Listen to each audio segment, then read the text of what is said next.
Good afternoon, and welcome to Politics, Contentious Elections, and Civil Discourse. My name is Kallie Crawford, and I'm currently a third-year law student at Duquesne University School of Law. And I'm honored to serve as the president of the Duquesne University Student Government Association. I want to thank you for joining us today for a conversation that is important to each one of us as American citizens, as we explore the importance of respectful discussion and debate, even on complex and complicated issues. It is my privilege today to introduce Duquesne University President Ken Gormley, who will serve as moderator for our discussion, and who will introduce our special guests. President Gormley joined Duquesne University in 1994, serving as professor, then dean, of the School of Law, where he led a transformation that elevated the school to national prominence. In July of 2016, he took office as the 13th president of Duquesne University, becoming just the third lay president in the university's history. A renowned constitutional scholar, President Gormley is the author of several acclaimed books. In 1997, he published Archibald Cox's Conscience of a Nation, the authorized biography of one of the leading lawyers and public servants of the 20th century. The Cox book was awarded the 1999 Bruce K. Gold Book Award for an outstanding publication relating to the law. In 2010, book on Clinton presidency, The Death of American Virtue, Clinton versus Starr, was a New York Times bestseller. His latest book, American Presidents and the Constitution, A Living History, was published in 2016 to national acclaim. He was the first academic in 137 years to serve as president of the Allegheny County Bar Association. He is also the former mayor of Forest Hills, Pennsylvania, where he lives with his family.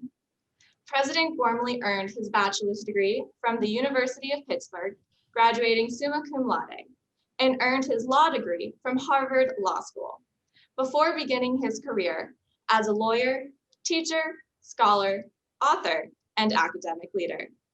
Please join me in welcoming the 13th president of Duquesne University, Ken Gormley.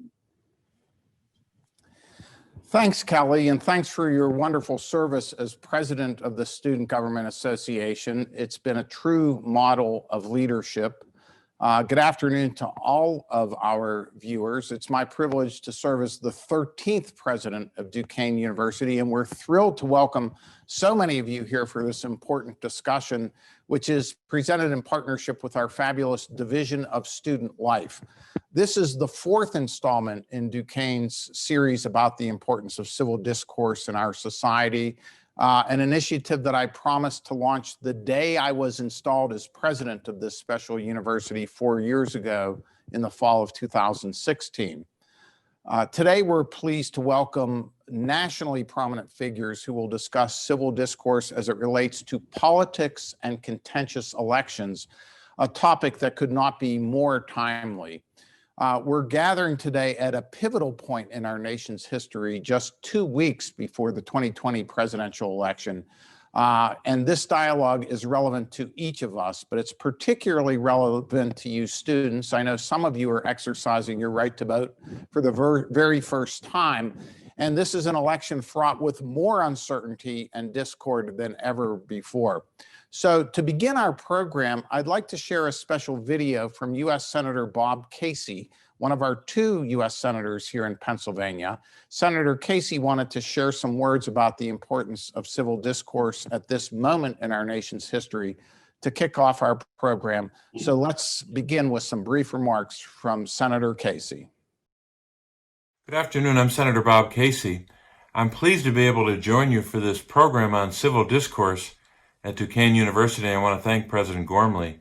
Let me start by saying that I appreciate the work that students are doing in this campaign, no matter what side you're on, and your participation in politics and campaigns is very important to America's future. So I want to thank you for that. But a couple of basic guidelines about how to engage in discourse, I think appropriately. First, Debate, but don't demonize. I think you know what I'm talking about. Lots of ways to express strong disagreement, a contrary point of view, without demonizing the other side or personalizing it.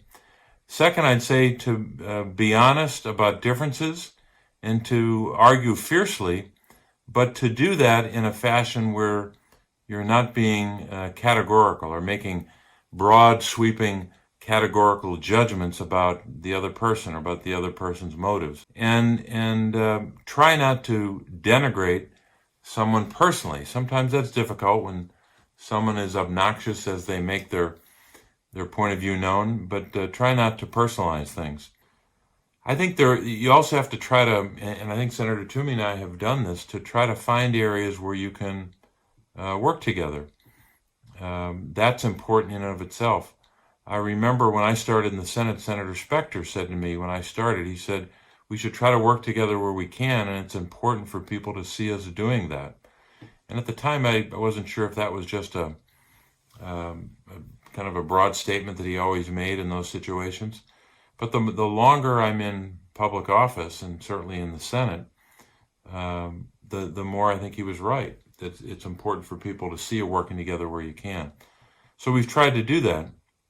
Senator Toomey and I have to agree on federal judges, federal district court judges for the Western District of Pennsylvania, the Middle District, and the Eastern District.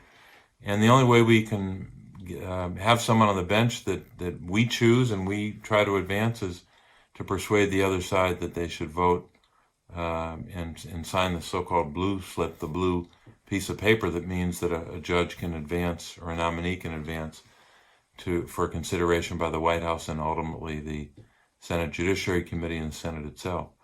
So we have a strong record on that. I think we're at 29, if my memory serves me. And that's a lot of judges to have confirmed, especially when you have a Democrat and a Republican, whereas most states with numbers like that have 2 senators of the same party over the course of roughly, say, the last decade. And work together where you can as well on state issues that relate to the state and issues that are important to both of you. Let me just say by way of conclusion, we know that, and I think that this goes without saying, but it's important to say it, that politics will always be divisive, always will be rancorous and even enraging at times. We all get pretty mad about differences or mad about things that are said or actions taken by the other side. But we have to find a way forward as a nation, as one people.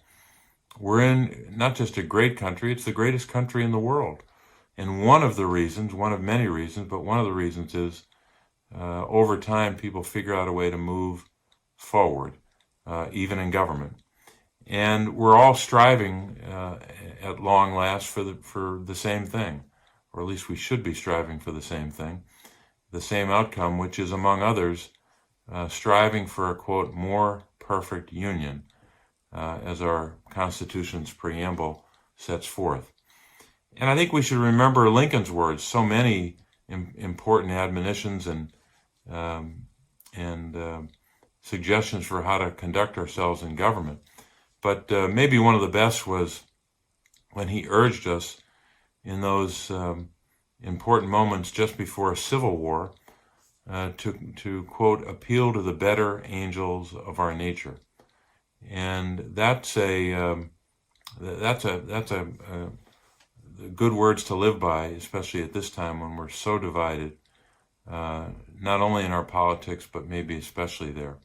So I'm grateful for this opportunity to share some insights. I wouldn't call them wisdom, but just some insights from the road, so to speak. And I want to thank you for this opportunity, and I want to thank President Gormley and Duquesne in particular, and to the young people who are listening to this and who may be doubtful about whether they should continue to participate in government or politics or campaigns. I just want to plead with you to continue, because to say that you are tomorrow's leaders is not just a statement of chronology or a statement of what's to come.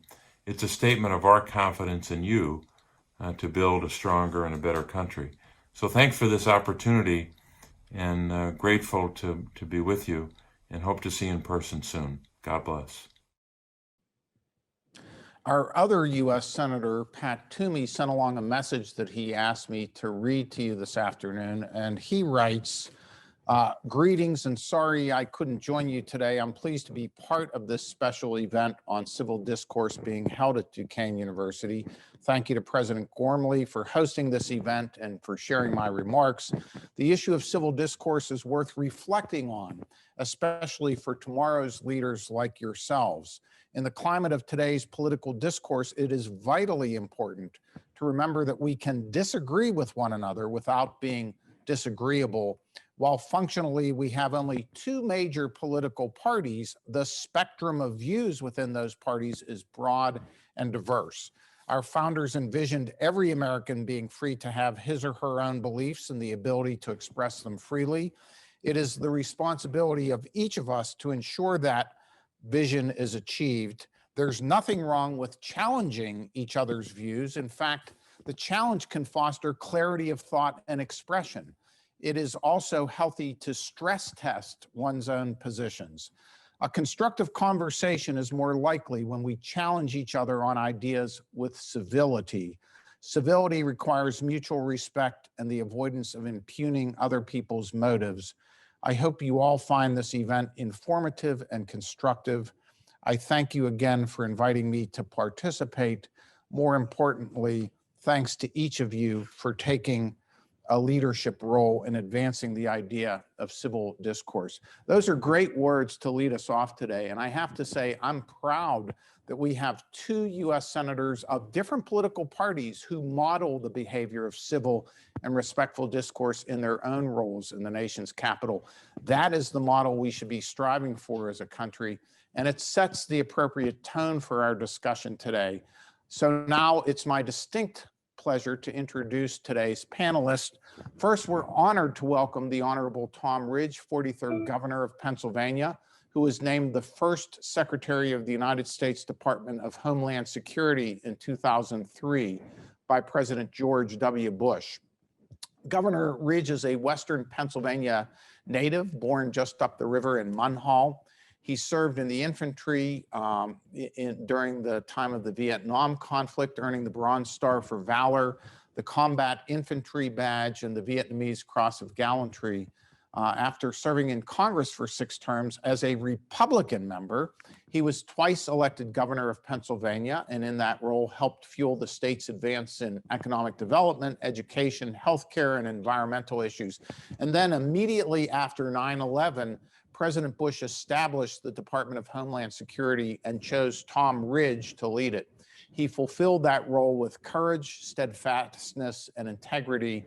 And in June of 2016, our students selected Governor Ridge to deliver the law school commencement address here at Duquesne, which he did in inspiring fashion. So we're honored to have you back again today, Governor Ridge. We're also pleased to have the Honorable Conor Lamb join us today. Congressman Lamb represents the 17th District of Pennsylvania as a Democratic member of Congress and one of its youngest members.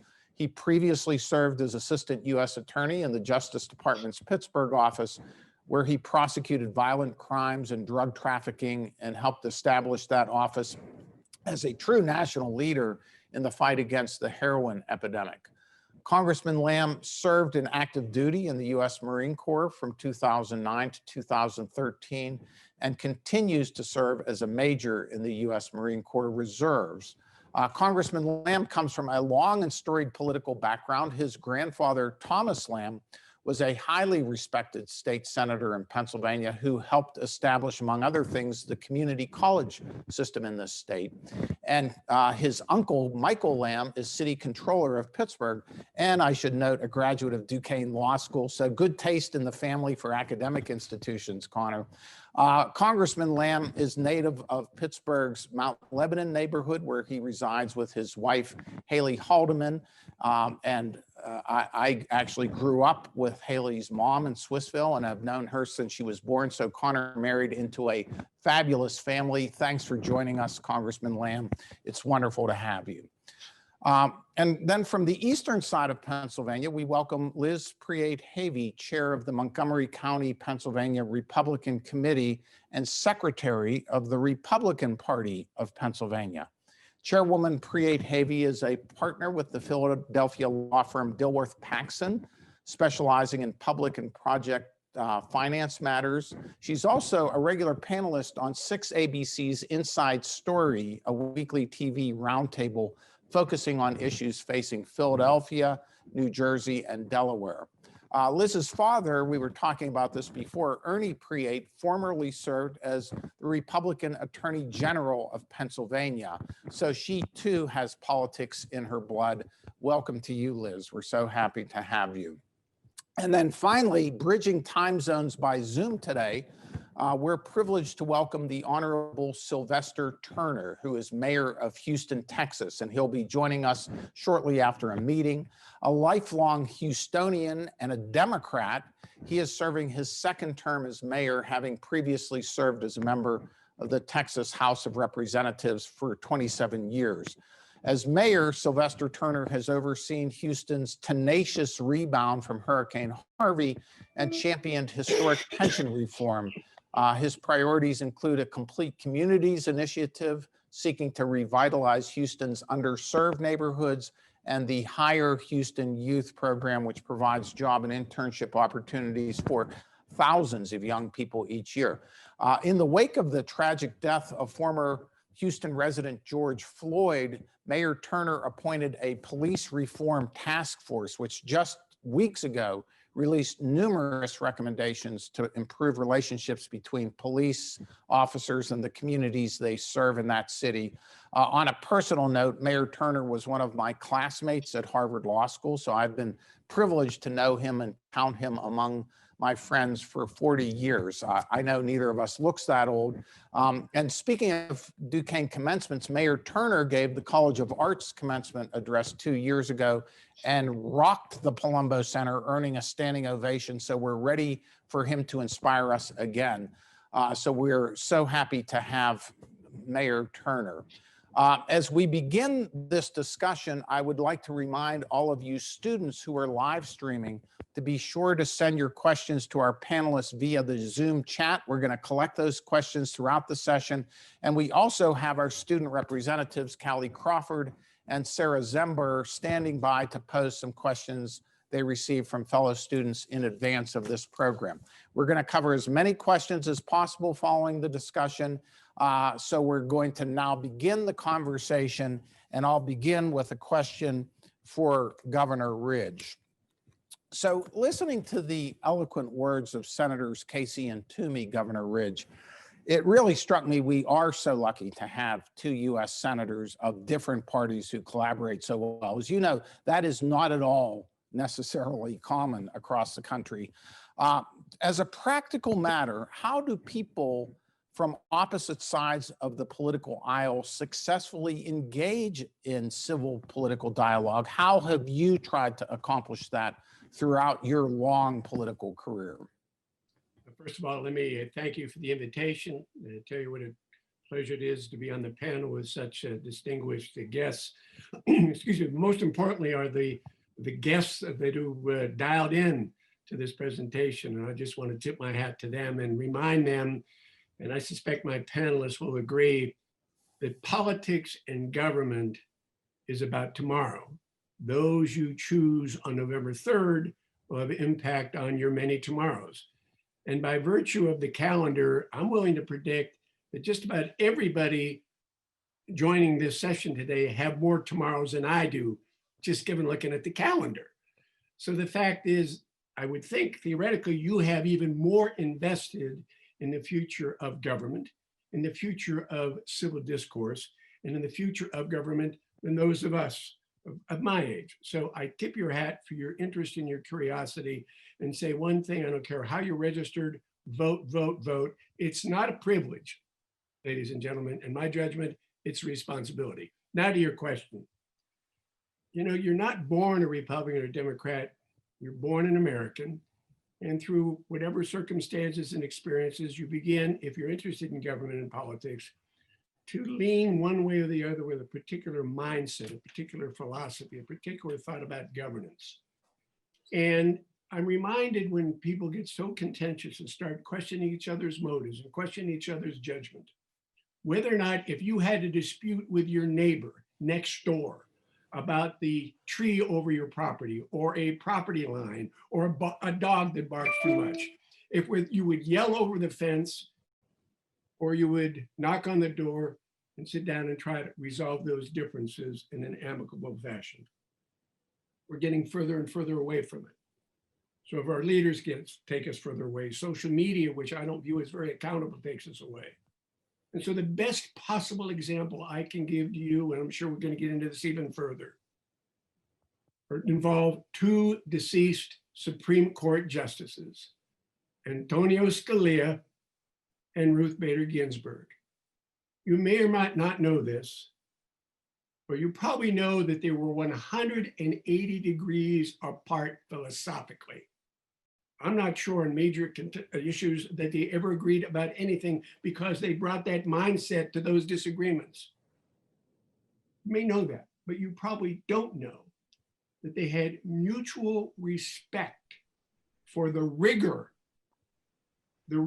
of each other's intellectual argument and their ability to articulate those differences in an effort to persuade, to proselytize, to educate. And you probably didn't know they were great friends. They traveled together. They went to the opera together. If we're looking for a model in this world of contentious politics, we need to look no further than two respected jurists with strong opinions, with enormous mutual respect, who stood, in my mind, at the pinnacle of civility in public discourse. Scalia and Ginsburg is a great model to follow. Thanks, Governor Ridge. I was privileged to know both Justice Ginsburg, whose daughter Jane was a law school classmate, and also Justice Scalia, who came and spoke at Duquesne. And what was so touching at Justice Ginsburg's funeral, if you saw, the family members were close too. This wasn't just the two of them. Their families were bonded together. And speaking of classmates, I want to welcome my classmate, Mayor Sylvester Turner, who's now joining us. So it's wonderful to see you, Mayor Turner, and you can relax for about 5 minutes before I ask you a question. So you have give you one more 15-second response. I've been privileged to run for election 8 times, fortunate to win on all occasions. But I will tell you my mindset, and I suspect it's the mindset of the 2 senators who began this program. Once you're elected, it's your responsibility to represent not only those who supported you, but those who voted for your opponent. My mother was a Republican committee woman. My dad was a lifelong Democrat. And I decided early on, neither party had the wisdom of Solomon or the prescience of an oracle. And we're best, if you look at the Constitution, when we work together to find common ground. Well said. Thank you, Governor. And let me go to Congressman Lamb. This is a question I get all of the time, Congressman Lamb, from students, but is discourse still productive if we don't succeed in changing someone else's behaviors or beliefs? What's the point of trying to understand people if we aren't even going to change their views and vice versa? What's the point of all of this? Yeah, thank you, Mr. President. It's a crucial question, and I think we have to think about who is the discourse for? When we are giving speeches on the floor of the House of Representatives or questioning witnesses in our committee hearings or even negotiating in private among lawmakers, we are representing the people of the United States. And so even if in our speeches and in our committee work, we are not changing the minds of our fellow members of Congress, we have a duty to provide a type of discourse or manner of speaking or argumentation that the citizens of the United States can follow. And I think that they can feel proud of, or at least that they can respect. And the biggest problem that I see almost no matter where I travel in my district is that people believe Washington has become so sort of just poisoned with partisanship that it's difficult for them to even follow what's going on there because they don't trust what comes out of the mouth of almost everyone that serves there, particularly in the Congress. And so I think it does matter quite a lot, even if I'm not convincing the people on the other side of the aisle, that I at least try to build some trust with my own constituents if they want to follow and sort of check on what we're doing. And that is just, I'm just telling you from experience, that is much easier for them to do and for them to follow if you're speaking in respectful terms and not sort of purple in the face from rage and shouting and the things that partisanship does to people. Great point. And I assume that with respect to your colleagues, even on those most ardent on the other side of the aisle, it does soften things up to be able to reach agreement on some matters when you have been respectful for all of that time.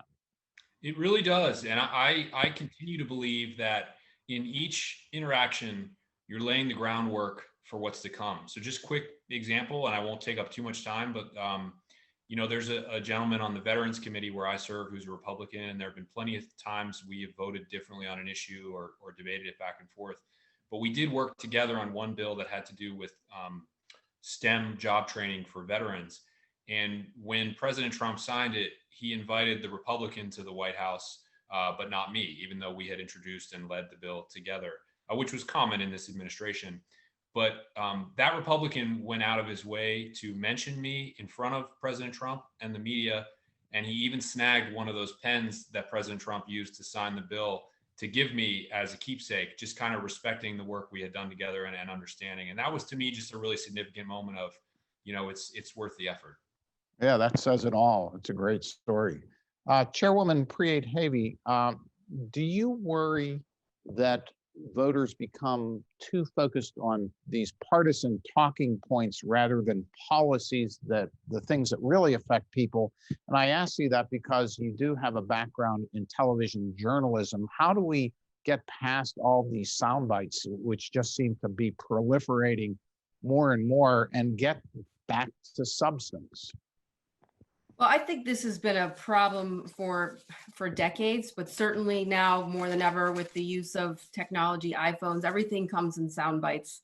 I'll say though, I feel like in the last 4 years, despite the fact that we don't have a pleasant civil discourse, people are engaging more in the process, spending more time learning about the issues. So how to reach people to get them to break through the kind of the harsh talking points that all the sides are using. It's hard to do. We try to do it. I try to do it as an individual by having conversations with people who are my neighbors and others in a respectful way. I live my life in a way where I don't attack others verbally. I tried to have conversations. I go do things like I'm doing right now, whenever I'm asked, whenever I'm available to do it. And I'm always open to having discussions. So the answer is not easy. I don't know what it is. It's to those of us that are in politics to continue to act respectfully and try to have a dialogue instead of just talking in sound bites. And encouraging our children. We have my husband and I have 3 children in the public school system in Lower Merion, and we have dialogue with them on issues and encourage them to also have a dialogue. Yeah, that's a great point. And one of the things I know, having been mayor of my little town, Liz, is that as you move further down from, you know, the U.S. Capitol, where Congressman Lamb is working right now, and other places, and get more localized, the political labels are less important than what people do, right? And people do get to know each other better and everything. So at the state level, actually, a lot of times this can be softened because people do get to know each other. Well, I agree with you 100%. I will say though, where we live, it's a very Democrat area. It's wealthy. Lower Merion Township's one of the wealthier areas in the country. And there are a lot of people who really dislike the president. And so it's been, I would say it's been a very difficult 4 years. And one of the things that I ask for the people who are watching this, who may not agree with the president or like him, that there still should be some level of respect for other human beings. There shouldn't be bullying of people who may disagree with the Democrats' platform. And I say this to Republicans as well. There should be respect for human beings. Because when we lose that, even on the local level, when I see neighbors bullying other neighbors, it's really tragic for our country. It bubbles, that bubbles. What's happening at the top is actually, I see now, really bubbling in the neighborhood level, and it's upsetting to me. So you've got a lot of young people here that are listening, and I'm urging you, just be nice, good people, and others will follow you and they will appreciate it. I find that for myself, that I have Democrats who respect me and deal with me on a regular basis, like my counterpart for the Democratic Party in Montgomery County. We have a respectful relationship, and when we have issues to deal with, we can call each other and work that way. That's the way my father did it as the Attorney General. He worked well with the Governor Casey at the time. And so I encourage the young people to listen to what Governor Tom Ridge said, and live your life that way. A wonderful point. And one of the most fascinating things I always remind myself is these very people who we kind of attack in big categories are our family and our friends and people we love and care about. And when you start remembering that the people we disagree with also usually includes the people we care most about, it changes our perspective a little bit. And that takes us into the question for Mayor Turner here. What advice would you give to our students, Mayor Turner, as we approach this, as Liz said, particularly contentious presidential election? How do they navigate the controversial, heated issues in talking about these with classmates, with family and friends? How do they do that, get their views across, but do it in a productive and respectful fashion? Thank you, Mr. President. And it's good to be with you again and with everyone else. And look, I just finished a city council meeting where we were talking about either raising taxes or lowering taxes, you name it. So you can imagine. I start with the premise that, like, everyone is entitled to their opinion, okay? Everyone has an opinion. Everyone is entitled to their opinion. It doesn't necessarily mean you have to agree with their opinion. And quite frankly, you can be passionate without being personal. And there's nothing wrong with having an opinion, having a point of view, being very passionate about it. But being passionate doesn't mean you have to be personal. And you can express your opinion. I tell you, everybody's entitled to their opinion. But then at the same time, no one is entitled to their own set of facts. Okay, you can have an opinion, but if your opinion doesn't line up with the facts, you can't change the facts in order to fit into your opinion. And even when you're dealing with it in a very dealing with a very contentious subject matter, do it in such a way that is respectful. Do it in such a way, for example, that after you've had your exchange, your debate, however long or passionate it may be, that you can still go and have breakfast or lunch or dinner or a drink with somebody. And that's the way I operated when I was in the legislature. You can have your convictions and your principles, and you can feel very strongly about it, and you can advocate your point of view. And then at the same time, listen, okay? And when you're dealing with a contentious subject matter, there's nothing wrong with listening. That's important, okay? There's nothing wrong with having an open mind. And if you hear something that just makes good sense, there's nothing wrong with changing your point of view, okay? Nothing says that just because you started here at a certain point, that you have to end at that point. So you can start with your opinion, but if the facts change your opinion,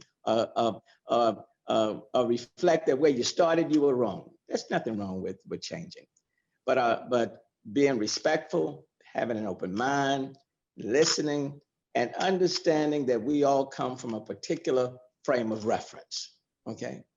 We all start with a particular frame of reference, but be open-minded enough to say that when you hear something and the facts support it, there's nothing wrong with changing. And even if you don't, take a position, argue a position in such a way that when it's all over and done, I can still sit down and go to lunch, breakfast, or dinner, or have a drink with you. Yeah, That's the approach I've taken. that's a wonderful approach. And I know you're successful at it, and you do have strong opinions, but you work with people, and that's why you've been so successful, I know, down in Houston. And what a great point too, because being open to actually changing your position, I've tried to do that in my career, and I've noticed that actually you gain respect if you actually listen to people. It surprises them and change your course, reflecting that you have taken into account the good points that you've received. It's a very, very strong message for our students. So let me go back to Governor Ridge and say a word about compromise. How have you, I know you've been great at compromise in all of your years in Pennsylvania government. How do we get back to the art of compromise in Washington? Is that even possible?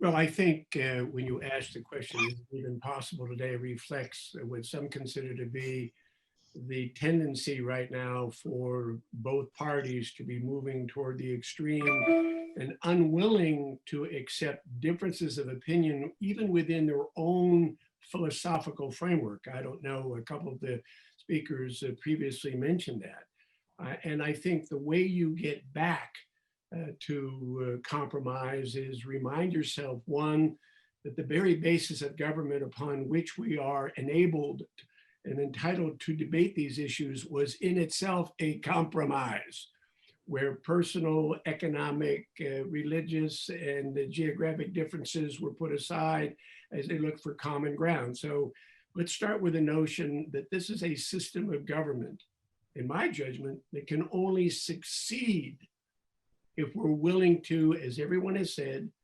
speak openly, passionately, and respectfully, listen clearly to the other side, be prepared and willing to change your point of view in order to affect a change in policy, and make sure that you reach across the aisle, because we are strongest as a nation or as a community when we collaborate. So is it possible? Yes. And we just have to fight, in my judgment, and this may be anathema to some people on the call, but I don't believe our system of government was designed, and this is Tom Ridge's opinion, for both parties to become so ideologically extreme, the far right, the far left, to be so intolerant of differences of opinion, even within their own parties, that we have the right form of government. If there's no dissent, even within each party, then we probably need a parliament and a prime minister, not a president and a Congress. So is compromise possible? Yes, it's at the very heart of our democracy. And it can only occur if men and women, regardless of party affiliation, are willing to work very hard to find common ground, and not necessarily at the least common denominator, but in a very purposeful way to affect change. Yes, I think it's possible. But the first step in my judgment is for political people not to separate those in their rhetoric who supported them from those who supported the candidate. You got to get beyond that, because once you're elected, your responsibility is to represent all within that constituency, whatever it is. You start from there, you work for common ground. And I was in the minority in Congress for 12 years. Enjoyed great relationship with my Democrat friends who were willing to listen to me as I was willing to listen to them to get things done. It can be done. It's called an art. And I think the art of the deal, the part of the president's, is really the art of compromise. You can't shove anything down anybody's throat anymore in America, nor should you. And I think I'm always a guy that's filled, the glass is always half full. I believe we have that capability. It's a matter of will. Yeah, great point. And we're seeing it play out right now, where Congressman Lamb is working in Washington with an attempt to compromise and broker a stimulus package. And it's a lot of heartache on both sides, but eventually it looks like something's going to get done, and hats off to everyone who is helping to make that possible. A mindset that says highway or my way, it doesn't work. Not in the United States of America. Doesn't work in a family either. Exactly. Let me, Mayor Turner, let me raise a sensitive issue that's on the minds of lots of students. Obviously, we're facing an unprecedented period of racial strife and social unrest, and that's been only exacerbated by COVID. And even without COVID, the mixture of race and politics is often explosive. So how do we calm that down and get people to talk honestly and respectfully, specifically about that topic at this moment in our history? And Mr. President, I think embedded within your question is the answer, and that is to be honest and be respectful, okay? And to be blatantly honest. Look, when you combine race and politics together, it can be highly combustible, because those two things are highly potent and powerful subject matters. But it is a conversation that this country has to have. Now, we've always skirted around it, okay? But we've never really, I think, fully addressed it. And and so it is, and let me just start with this by saying this on the subject matter. There are some people within our society on both ends who have formed opinions, and I don't care what you put before them, that is just who they are, okay? When it comes to racial issues and even in their politics. And Myra Angelou even said, when someone shows you who they are, you have to believe them. So there are some people who have just formed hardcore opinions, and I don't care what you put before them. I don't care how you discuss it with them. They're not going to change. And I'm reminded of the story my dad used to say all the time, you know, if you try to plow up a stump, you'll be at that stump for the entire time. That stump will not move. So having said that, because I don't want to be pessimistic, can you have a conversation on race and politics and move the ball forward in a positive way? And quite frankly, that's going to rely on students and this generation and generations to come. And so that's why when I have seen the marches, the protesters, and the demonstrations that have taken place since the murder of George Floyd, and seeing the makeup of those protesters and demonstrators coming from all walks of life, a very diverse set of groups, it's given me hope, because it's this younger generation, quite frankly, that I believe is going to have to lead us forward, because there are too many people who have formed hardcore opinions, and for the life of me, they're simply not going to change it. But this generation that's here and that's coming forth, I think will have to lead us forward. And we have to be honest with ourselves. We have to be respectful in our views. We have to be open-minded. And even in this city, I'm having conversations, for example, with business leaders and others, when I talk about investing in communities that have been underserved and under-resourced. And they respond, and I've had some business leaders even say to me, well, Mayor, what does that have to do with racial inequity and social injustice?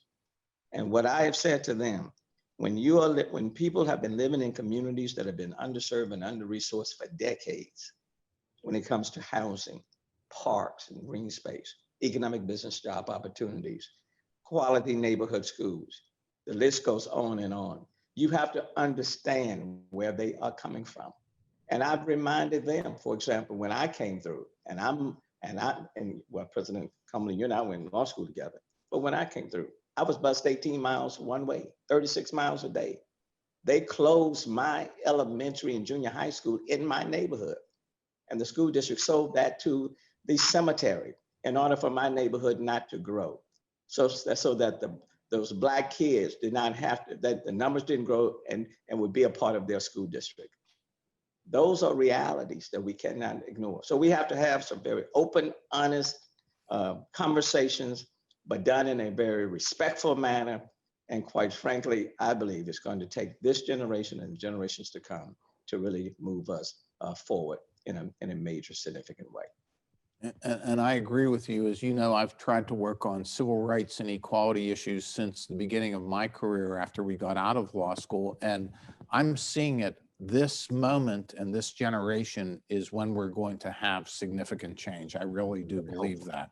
And that leads to a question for Congressman Lamb.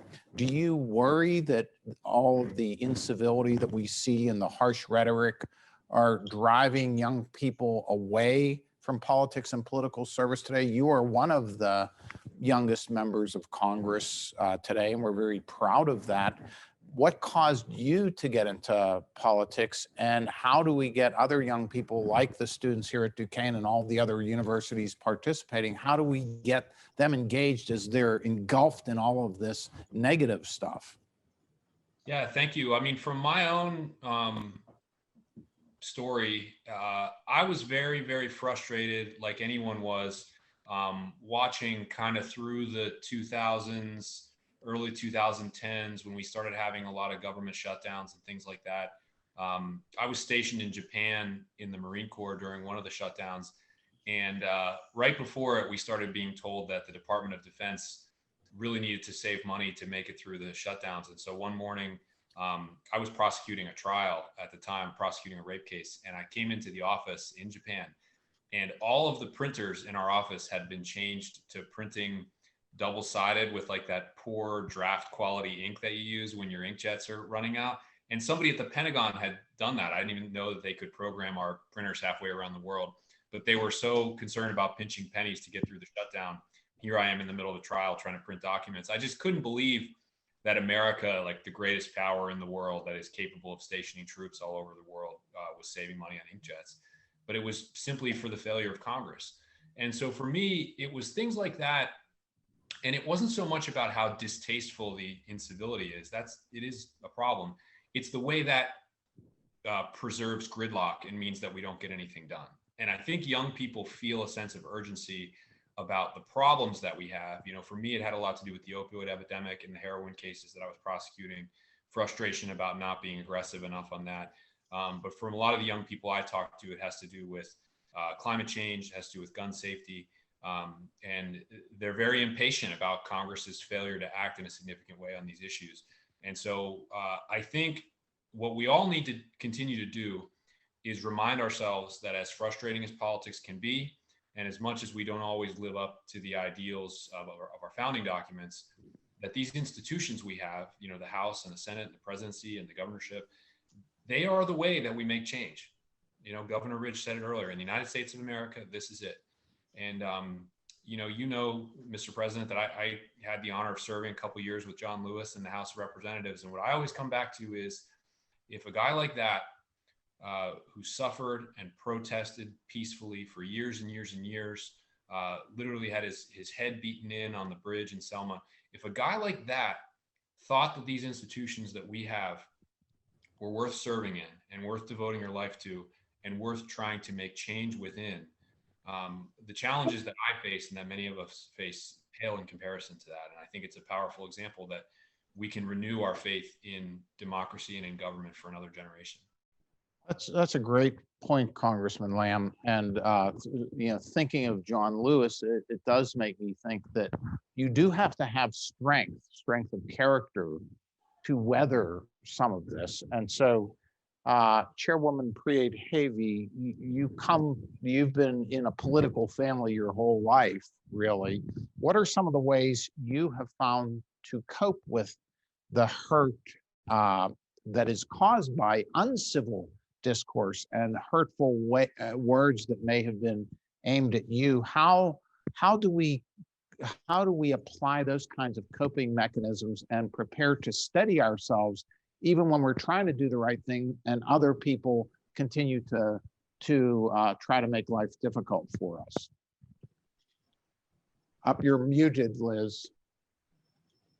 That's a great question. Being involved in politics, no matter what side of the aisle you're on, it is a blood sport. It is very difficult and can take a toll on someone emotionally. I have built over many years a very thick skin. I have spent a lot of time researching policy and finding out what I believe in and am proud to stand by on policy issues. And so when somebody attacks me, you're right, it's generally personal. It's below the belt. It has nothing to do with whether or not I like the tax plan or, don't support Obamacare, whatever it is. It's something that's ridiculous. So, I ignore it, and I don't spend a lot of time on social media. I don't look at the trashy comments, and I just conduct myself, as I talked in the past, with respecting others. And so it is about an inner strength, and I'm sure everybody that's on this panel has it, because sometimes you can't believe what comes out of their mouth. It's as if because you're involved in politics, all rules of decorum are gone, and somebody could say something that's so hurtful and outlandish that you can't even fathom talking to another person that way. But I'm used to it. It's unfortunate. But as we go through life and politics, I think everyone needs to grow a thick skin. And I'll say one thing I wanted to touch on that I haven't had a chance to say is that, love of country, and I think all of the people on this panel believe how important that is.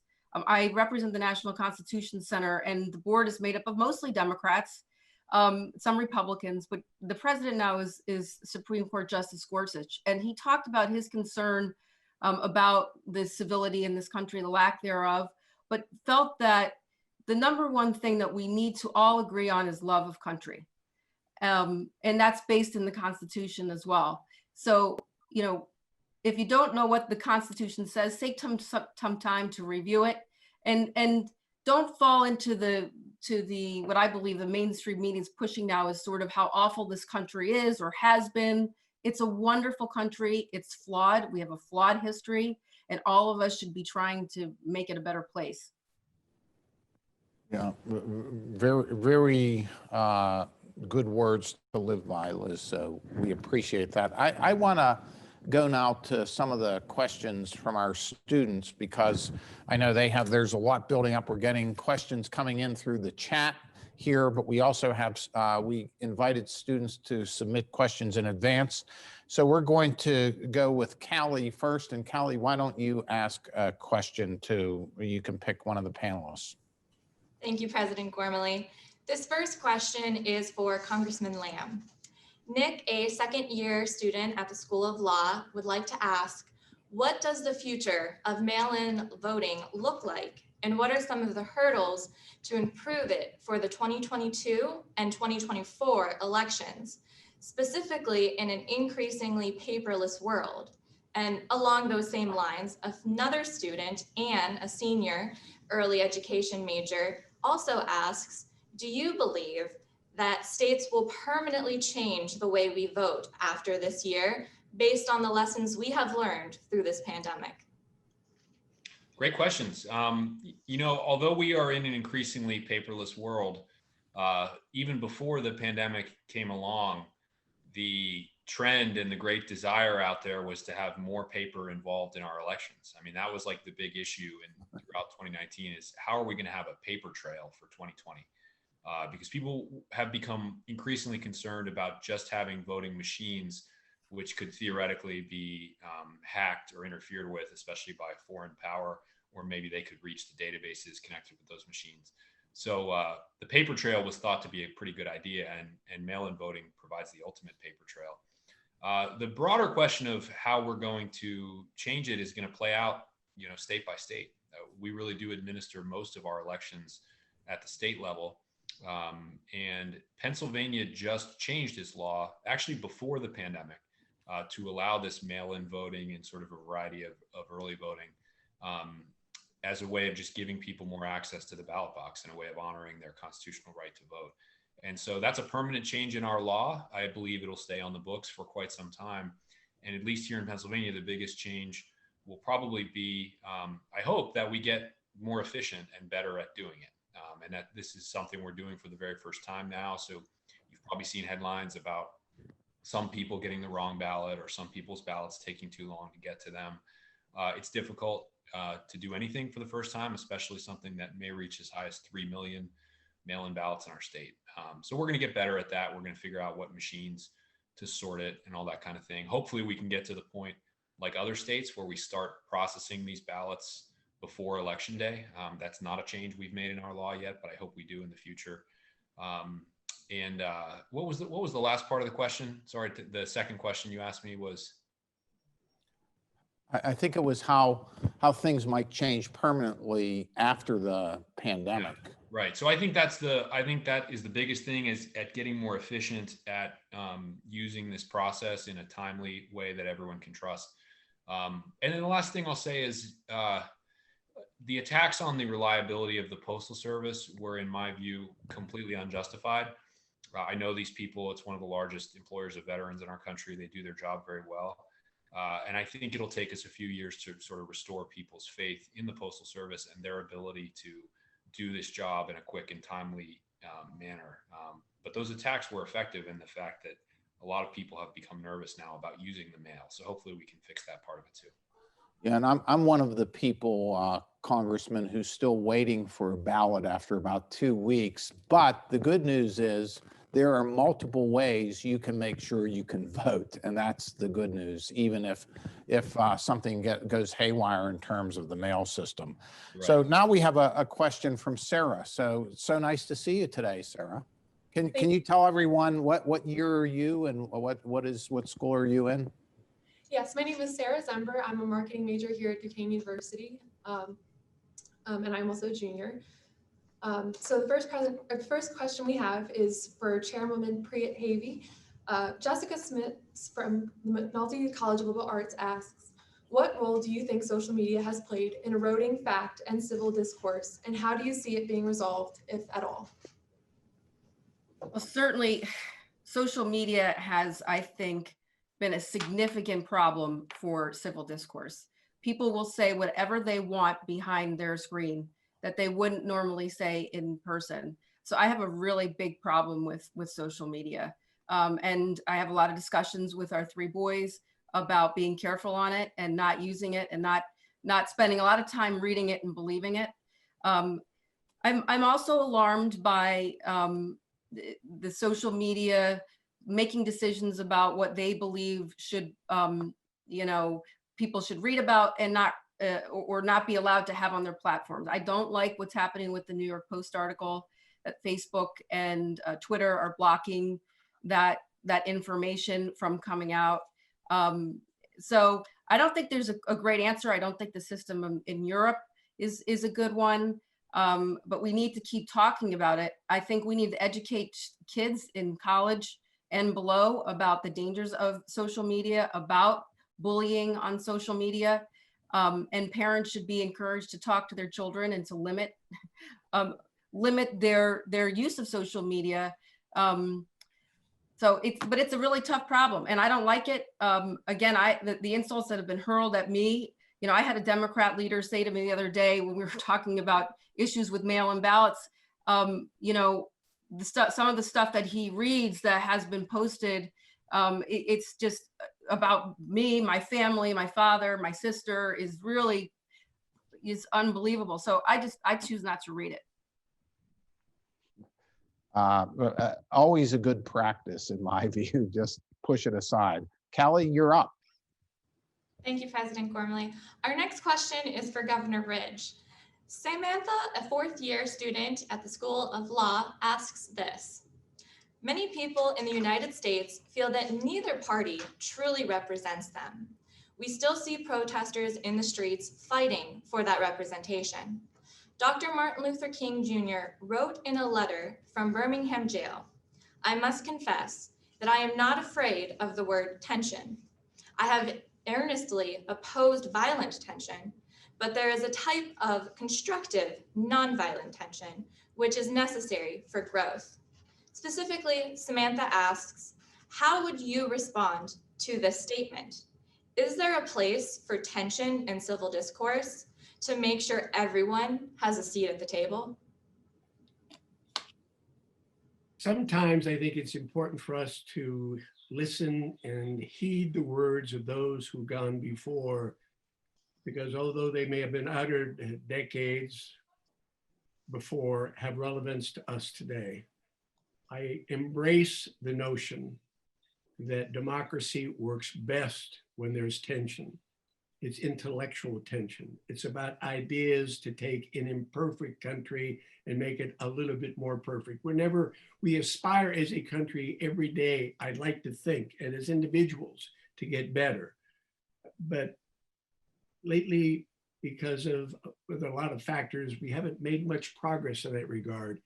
And I like that very statement. You know, it's unfortunate. Your question brings to my mind how much notoriety violent protests have received over the past 3 or 4 or 5 months in this hypercharged political environment, when the majority of men and women, young and old, black and white and Asian, have gone to the streets in support of racial equality, in support of whatever that particular cause was, in peaceful demonstrations wrapped with the protection of the First Amendment wrapped around them. So what do I think about the statement? I think Dr. King embraced something that I believe goes to the very heart of who we are as a democracy and how we as Democrats, small d, need to accept that First Amendment opportunity, build that tension, but as this panel is discussing, advance that tension and that disagreement in a very civil and respectful way. And that's the only way we've ever been able to in the past to accomplish big things to make America a better place. And that is the only way we'll be able to take this, as Senator Casey said, we'll be able to take ourselves and our country toward that ultimate goal, that more perfect union. I love this statement.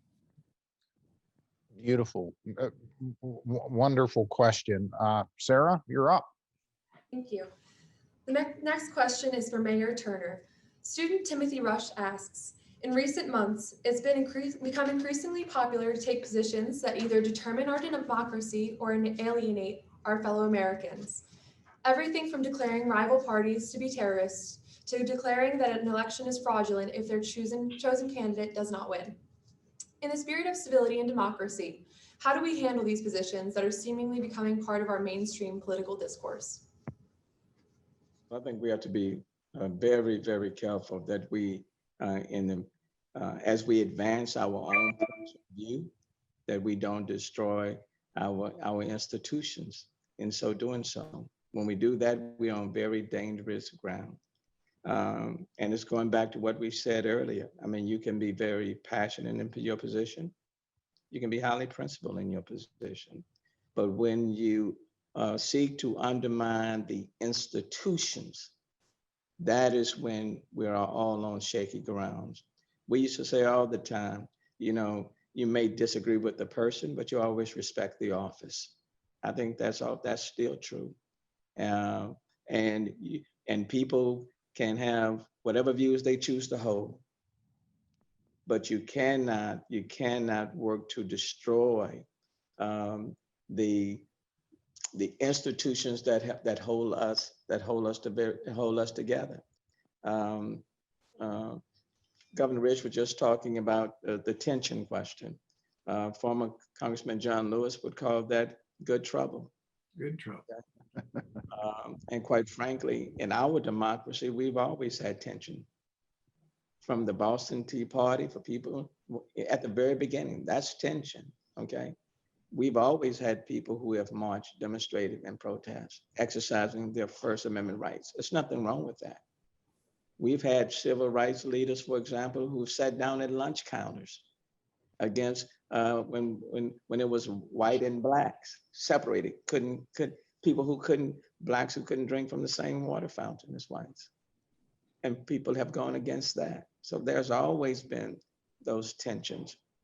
But people have also recognized that the institutions that we put in place are sound, and people have simply sought the opportunity to enter the halls, for example, of our city halls, or our state legislators, or our Congress, okay, or to be president of the United States.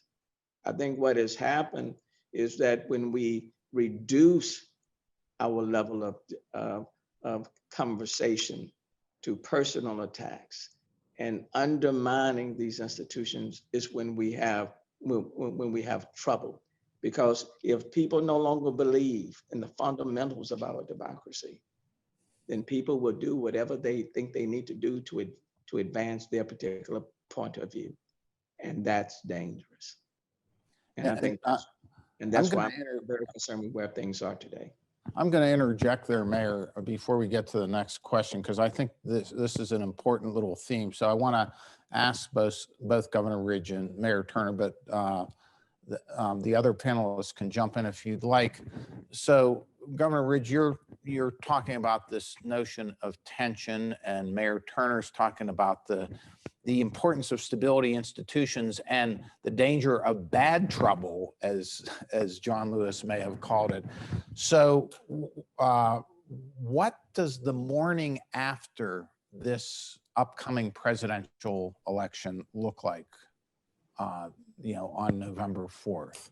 We know from history that it's not at all uncommon to have US elections decided after election night. That was certainly true. I mean, you can go back in history to the Hayes-Tilden election, but more recently, the Kennedy-Nixon election, it wasn't until late in the day, the next day, that Richard Nixon conceded. And of course, in the Bush-Gore election, I still remember that so vividly. It was December 12th when that was finally decided because of complications in Florida and going to the courts.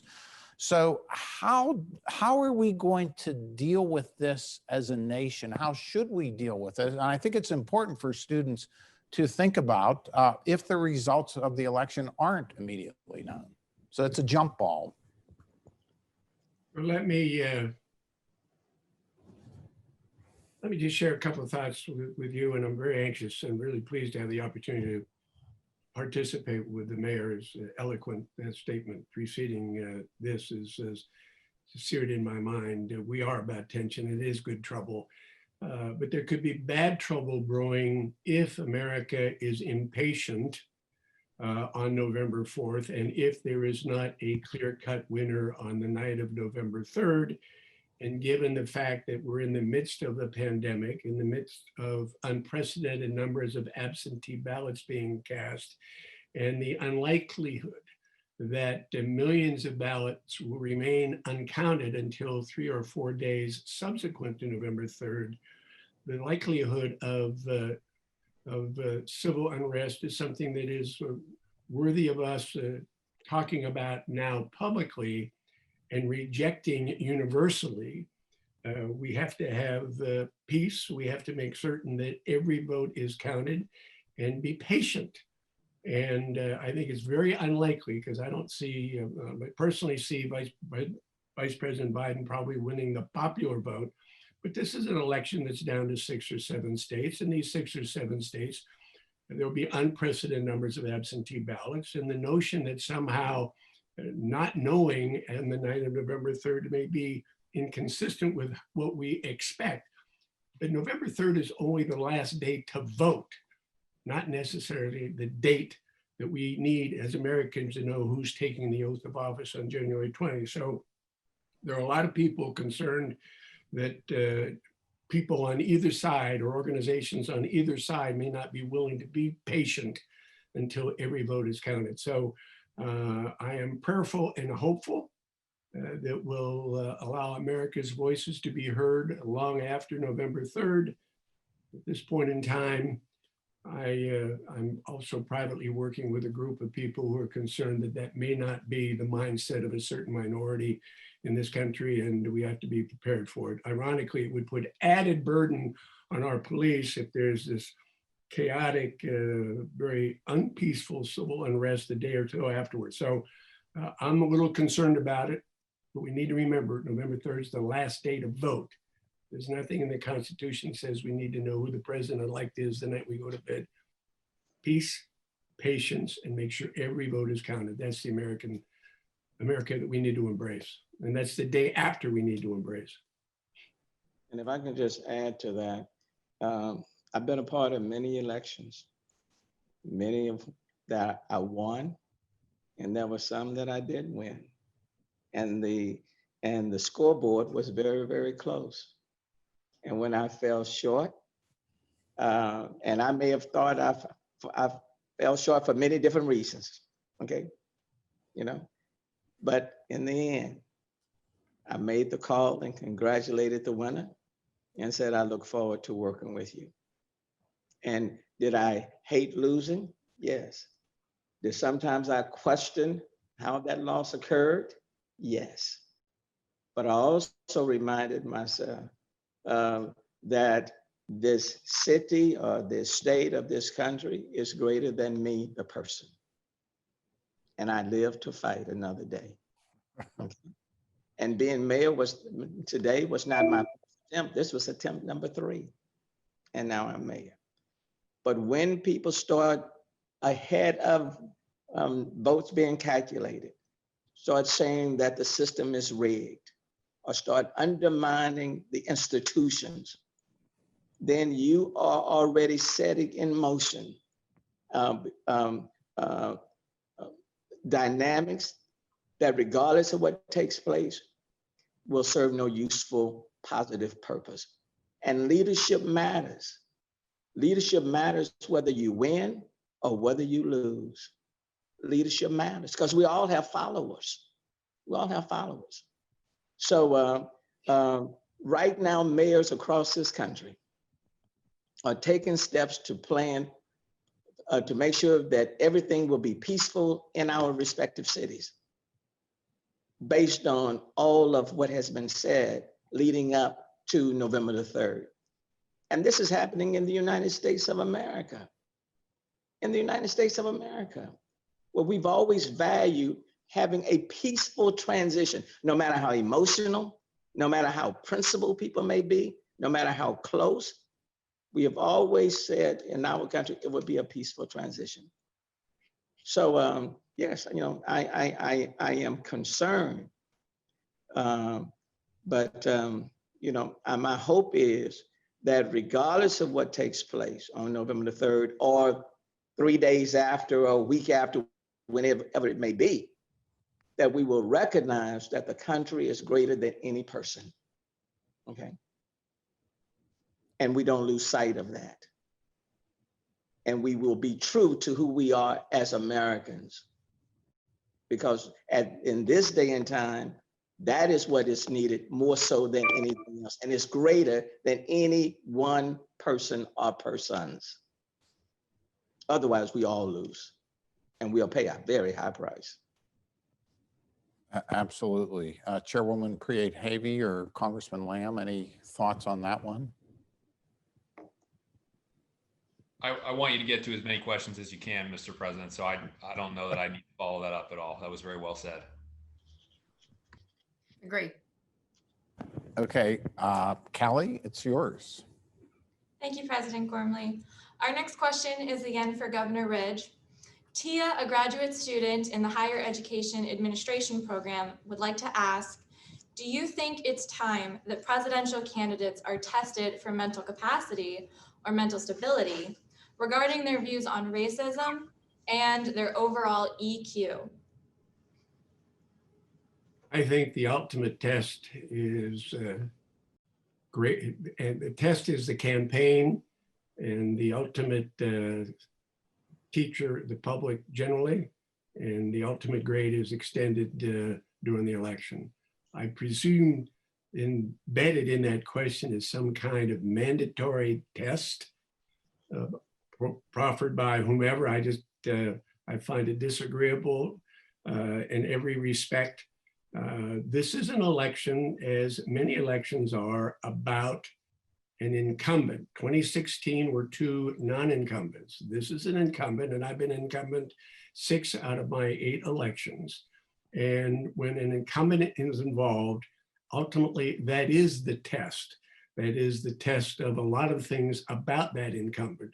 That is the test that President Trump that is being administered now, and America will grade that incumbency on November 3rd. So I would reject the notion of some kind of test.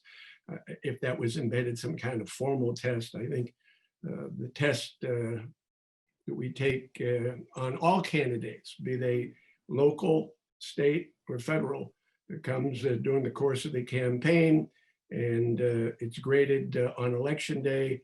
And the test is probably a little bit more acute when it's administered when an incumbent is challenged.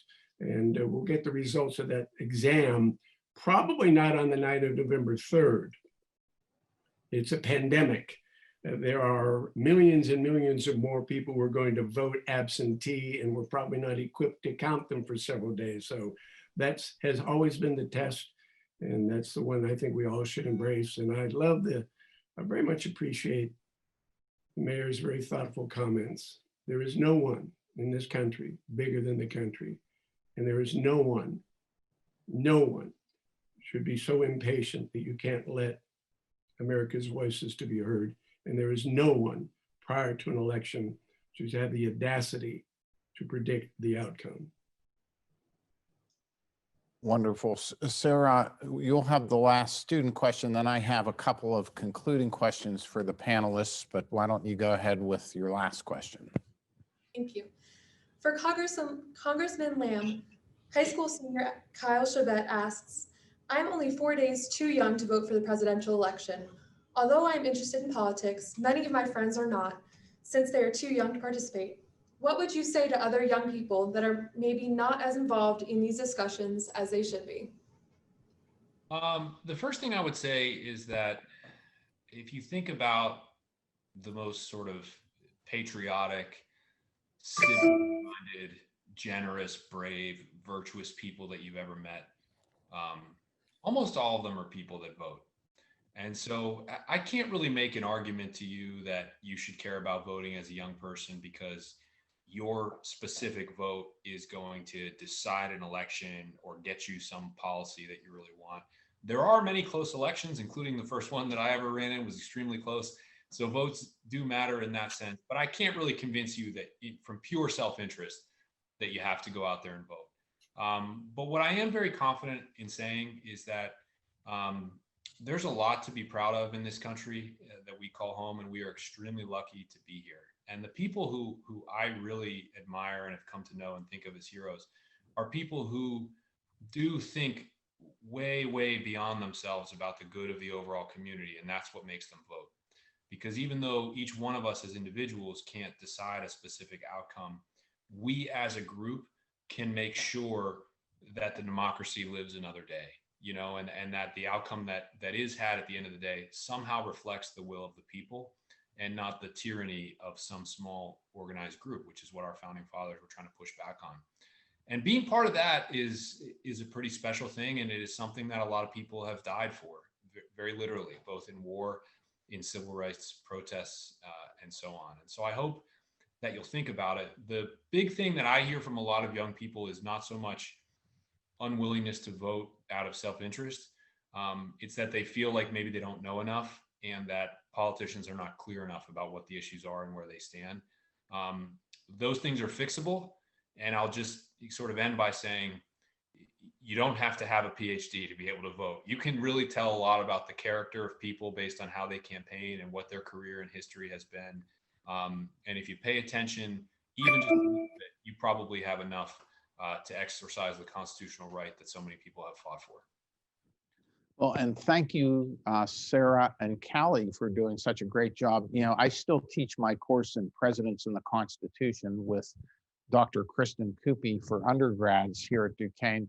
And it always reminds me how wonderful it is to get these creative, fresh ideas from students. It's one of the things I love most about my jobs. So thank you very much to you and Kallie, Sarah. And so I got two last questions before wrapping up for any of the panelists can comment on. I'm thinking of this, I was thinking of last night, a sort of assignment for students who are watching this. So if students are to watch the final debate tomorrow night between President Donald Trump and Vice President Joe Biden, how can they practice this art of civil discourse that we've been talking about if they want to then discuss the high points and the low points of that debate with friends and family during or after? How could they go about doing that? I'll take that one. Because I have a family that feels differently about in the last debate how some performance was better than others, et cetera. And we did have a discussion about it. And the key really is to listening and respectfully listening. And I think the colleges need to do a better job, and law schools do a better job of listening. And even the public schools where my kids are right now, there's definitely a clampdown on conservatives talking about policy. It's really not a welcome discussion right now. But I think in order for us to have a society that works, both the right and the left need to be able to talk about the issues and not be focused on somebody's tweets, but really let's talk about, what economic issues, where are you in the economy, where are you on immigration, and have legitimate debates, and be respectful and listen, and don't label someone, well, you're a communist, you're a racist.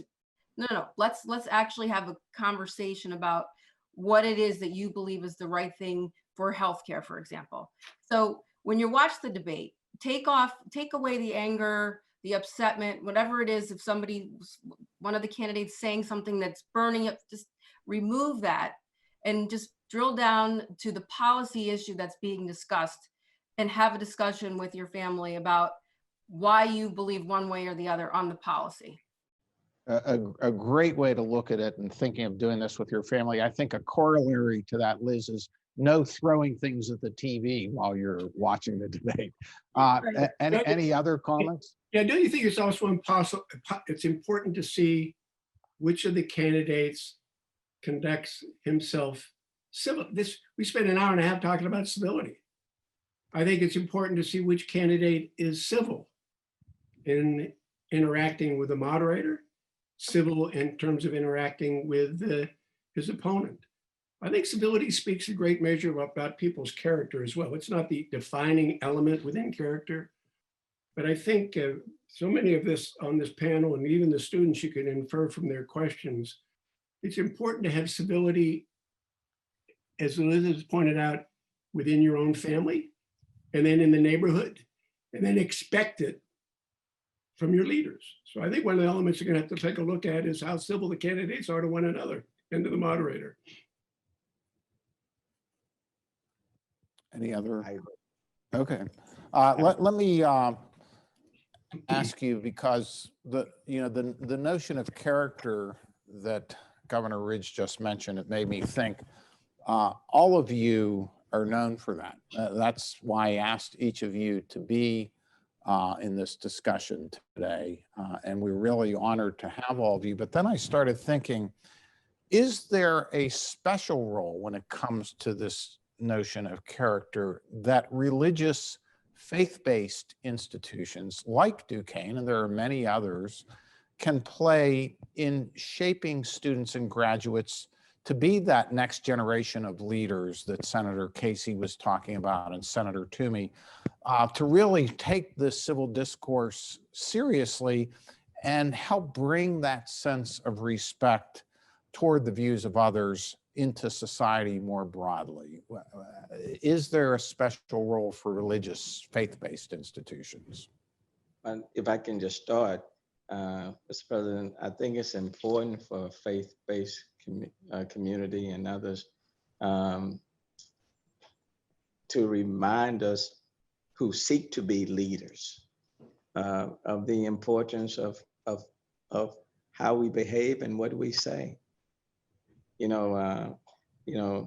I subscribe to the notion that I'd rather see a sermon than hear one any day.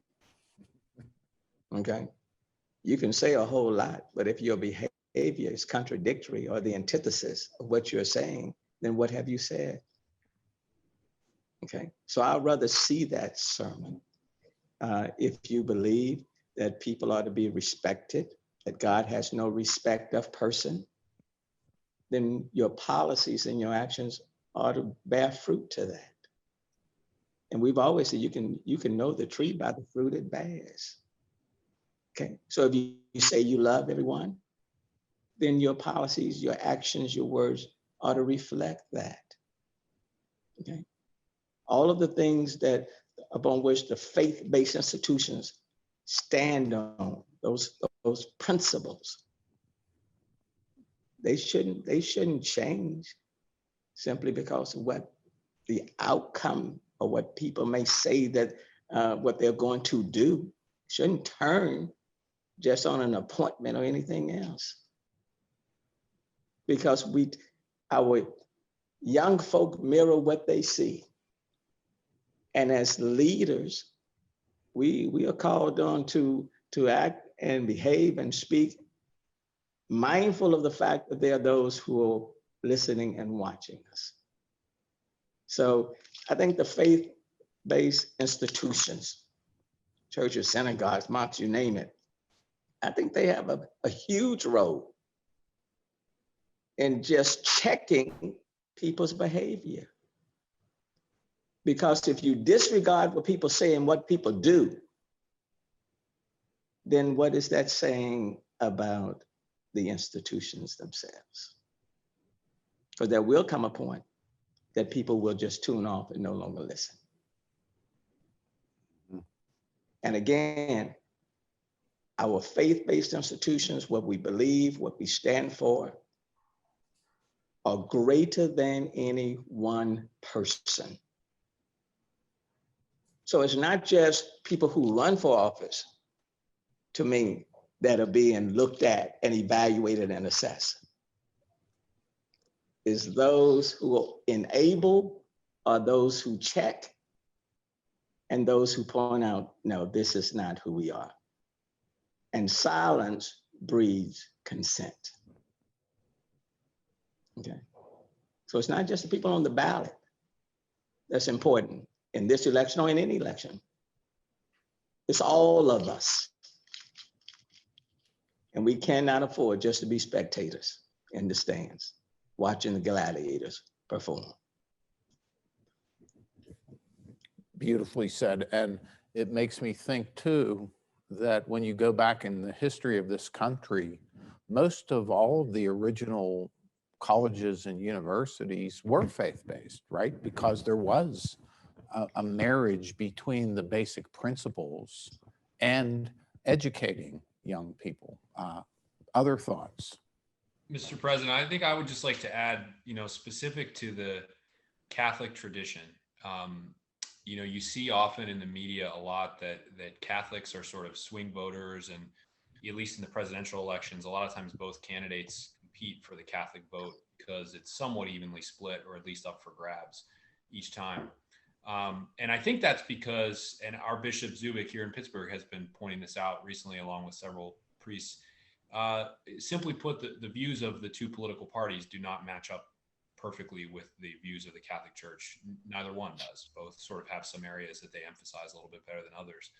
And what I think that does is it makes the Catholic Church and a Catholic university, especially like Duquesne, a really important check on the power and views and behavior of everyone in public life, of both parties. And that to me is like the best of the American tradition. We enshrine freedom of religious practice in the Constitution, in part because of this, because we wanted to have strong, vibrant institutions in America that would help what the founders were trying to do, which was prevent a king or a tyrant from ever taking over our society. And if you look at what has happened in other countries around the world, when someone rises to power who really wants to take over, they either destroy religion or they co-opt it as part of their governing movement. And here in the United States, we have made sure to always try to keep religion independent and strong. And so I think just by being able to have forums like this, or forums on any topic where you can sort of bring in people from both parties because of the uniquely independent role of the Catholic Church, it's really vibrant to the overall democracy that I think we're trying to have. A very nice thought. I was thinking tonight, actually, Bishop Zubik, who has 2 degrees from Duquesne, he's a double duker. We're very proud that we'll be celebrating the Red Mass here at Epiphany Church, which celebrates the work of public servants like all of you, and hoping that they will all have wisdom regardless of what faith they belong to. So it's an appropriate moment to think of that. Mr. President, one comment.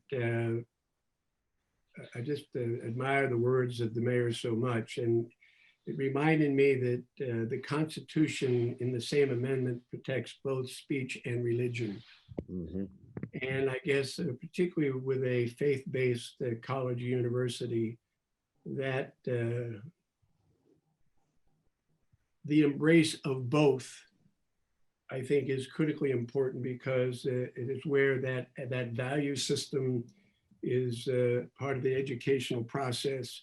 It's part of the, it's taking that old expression, actions speak louder than words, I think, to a new and more appropriate level that I'm going to borrow in the future, Mayor. I'm just going to tell you right now, I love the notion, and it's where speech and religion come together. I'd rather see a sermon than hear one. Actions speak louder than words. I agree. And if a faith-based institution will lead, insist, proselytize, educate the kind of civil and civic discourse, regardless of your persuasion, the appreciation of differences, racial, social, religious, economic, but the need, the imperative in a democracy to embrace those differences as part of our unique diversity. I mean, I remind myself from time to time, when the Summer Olympics begin and the countries have all their athletes come before the camera, there's only one country that looks like the United Nations. It's us. And within that group of people, there are so many differences. And it's up, I think, the faith-based institution has a unique role and opportunity to lead in the direction where people understand that actions speak louder than words. Civility in our personal, private lives are as important, but it's equally important. It should be demanded of our public servants. And Mayor, thank you. I'd rather see a sermon than hear one myself any day. Thank you, Governor. And thank you, Governor Ridge, for reminding us that religion and speech are entwined together in the First Amendment. And I was reminded that what is one of the things that Thomas Jefferson asked to be put on his tombstone, and it was that he was the author of the Virginia Statute of Religious Freedom that led to that guarantee in the First Amendment. Liz, last point to you, and then I'll wrap up. Well, you know, I was sitting over here just scrolling in the chat. There's a lot of great questions and that we didn't get to. If anybody wants to email me, I just wanted to let them know they can find me in Dilworth Paxson's email. And I don't know if you'll provide contact information, but I'm happy to answer some of the questions that weren't asked, that were not answered. It's been a pleasure for me to be on this panel with everybody. It's not often that we have a discussion in the last week of a tough Republican presidential campaign where we can actually agree on a lot of things and have civil discourse. And I think this is an example for your students of that we all can come together and have discussions. I know we didn't get into policy issues. This was more about something that we all agreed on. Those of us that have been involved in politics for many years understand. I came up growing up in a way that I have a lot of respect for people involved in politics because I know how difficult it is on both sides. And I think the younger generation doesn't understand that and doesn't actually believe it. They should. And so I hope your listeners understand that a lot of us on this panel, we may not agree or vote the same way, but we have respect for each other in what we're all trying to do. Well, on that note, all I can say is, wow, what a fabulous program. If we were not in this virtual setting, we would have a standing ovation for all of you because it just exceeded my high expectations. So I want to thank our esteemed panelists for sharing their experiences and insights this afternoon. Our thanks as well to our wonderful students who assisted, asked great questions, and joined us virtually. I really do hope that this conversation will help each of us continue to build a foundation going forward so that you can share your own views on challenging issues, even with those you may disagree with, but always remaining mindful how to, as folks said today, carefully listen, respond to the points of view and concerns of others. And as we move toward this particularly contentious presidential election in 2 weeks, I urge you to be true leaders and shine a light on the path to civil and respectful exchange of opinions and ideas for all, so that it's not always easy, as was discussed, but this is how our democracy will grow stronger, by your example. So thank you. Be sure to vote on November 3rd to express your views in the most important and meaningful way possible in our American democracy, which is still the greatest nation in the world. Thank you all, and God bless. Thank you. See you, Mr. President. Thank you, Sylvester. So wonderful. Thanks, Conor. Thanks, Liz. Thanks, Tom. Fabulous program.